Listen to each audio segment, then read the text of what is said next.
ஆண்டவர் இரட்சகருமாக இயேசுவின் இனிதான நாமத்தினால் உங்களை வாழ்த்துகிறேன். நம்முடைய ஆவிக்குரிய சிந்தனைக்காக மத்திய எழுதின சுவிசேஷம் 2ஆம் அதிகாரம் 2ஆம் வசனத்தை நான் வாசிக்கிறேன். யூதருக்கு ராஜாவாக பிறந்திருக்கிறவர் எங்கே?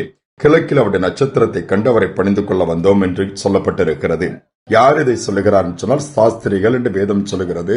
1ஆம் வசனத்திலே ஏரோது ராஜாவின் நாட்களிலே யூதேயாவில் உள்ள பெத்லகேமிலே இயேசு பிறந்த பொழுது கிழக்கிலிருந்து சாஸ்திரிகள் எருசலேமுக்கு வந்தார்கள் சொல்லப்பட்டிருக்கிறது. அந்த நட்சத்திரத்தை பார்க்கிறார்கள், ஒரு ராஜா பிறந்திருக்கிறார் என்பதை அறிந்து கொண்டார்கள்.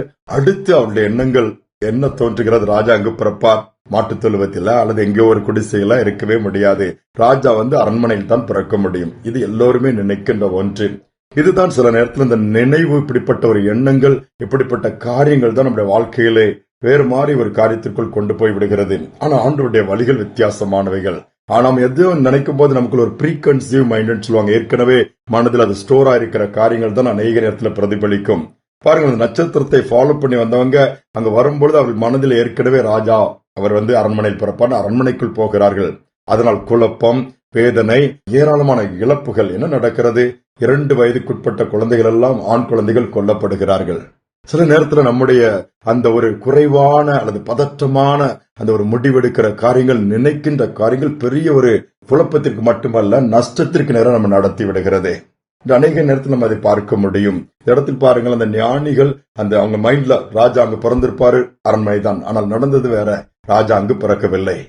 ஒரு சத்திரத்தில் இடமில்லாமல் மாடடையும் தொழுவத்தில் அந்த ஓரத்திலே ஒரு பகுதியில் சொல்லப்பட்டிருக்கிறது. யோசித்து பாருங்க. நாம நம்முடைய வாழ்க்கையில எப்படி இருக்கும் கொஞ்சம் யோசித்து பாருங்களேன். கொஞ்சம் யோசித்தோம்னா அநேக காரியங்கள் நம்முடைய வாழ்க்கையில புரிந்து கொள்ள முடியும், சரி செய்ய முடியும்.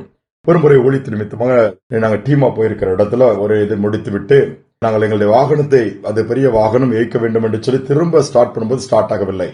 முற்றிலுமா டெட் ஆயிடுச்சு. பவரே வரல. எங்களுக்கு உடனே தாட் ஏதோ ஒரு மேஜர் ஃபால்ட் இந்த வண்டியில இருக்குது.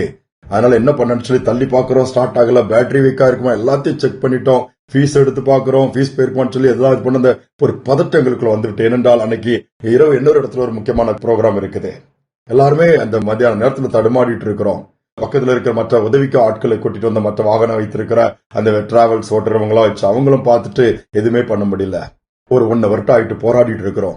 ஒரு பெரிய ஃபால்ட் போலுக்கு என்ன செய்யணும் தான் எங்கள்ட்ட தாட். வண்டி ஆனே ஆகலங்கும் போது அப்ப பெரிய ஏதோ இருக்குன்றதா உடனே எண்ணங்கள் அப்படிதான் போயிடுச்சு.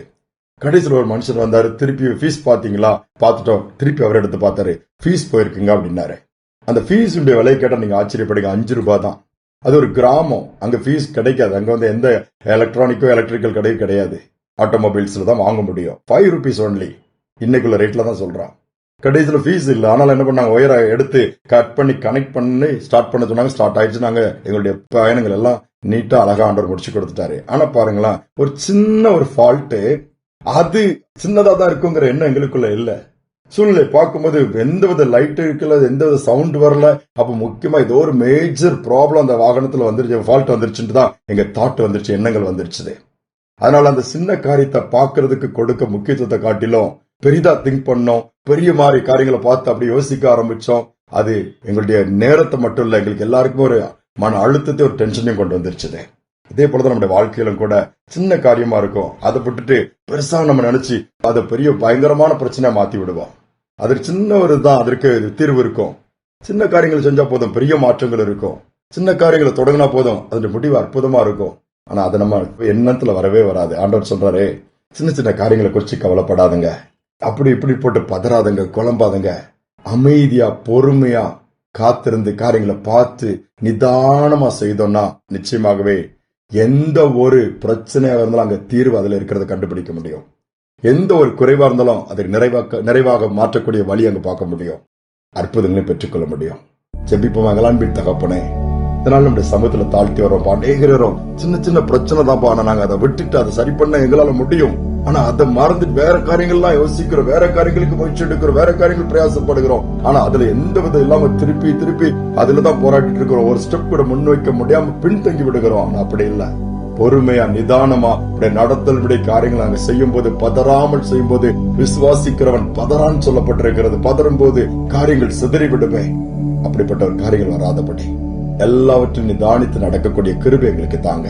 அந்த ஞானிகள் நினைச்சாங்க ராஜா அரண்மனை தான் இல்ல, உங்களுடைய வழிகள் ஆராய்ந்து முடியாதீர்கள். நிகழ்க்க கூடாத பெரிய காரியங்கள் செய்கிறவர், அதிசயங்களை செய்கிறது. நாளும் இந்த செய்தி கேட்டுக்கொண்டிருக்க பிள்ளைகள் ஒருவளவு பதற்றத்தோடு, பயத்தோடு, இது என்ன ஆகுமோ, இது இவ்வளவு ஆயிடுச்சுத, இனி எப்படியோ நடக்க போது காரியம், என் வாழ்க்கையே முடிஞ்சு போச்சா? இல்ல, நீர் எல்லாவற்றையும் செய்ய வல்லவர் இருக்கிறீர் என்கிற கண்ணோட்டத்தோடு, விசுவாசத்தோடு நோக்கி பார்க்க இந்த பாக்கியத்தை தாங்க. தாழ்த்தி ஒப்புக் கொடுக்கிற துதியை நம்ம ஏற்றுக்கொள்ளும் இயேசுவின் நாமத்தில் பிதாவே, ஆமென், ஆமென். எந்த ஒரு காரியத்திற்கும் பதறாமல், எண்ணங்கள் சிதறாமல், அமர்ந்து அமைதியா அவருடைய நடத்தல பார்ப்போம்னு சொன்னா பிரச்சனைக்கு தீர்வு, தோல்வியை ஜெயமா மாற்றுவதற்கு வழி சொல்லிக்கொண்டே போகலாம். எல்லாவற்றிற்கும் தீர்வு கிடைக்கும். இந்த சிந்தனையோட நாளை தொடர்வோம். மீண்டும் நாளை தினம் சந்திப்போம்.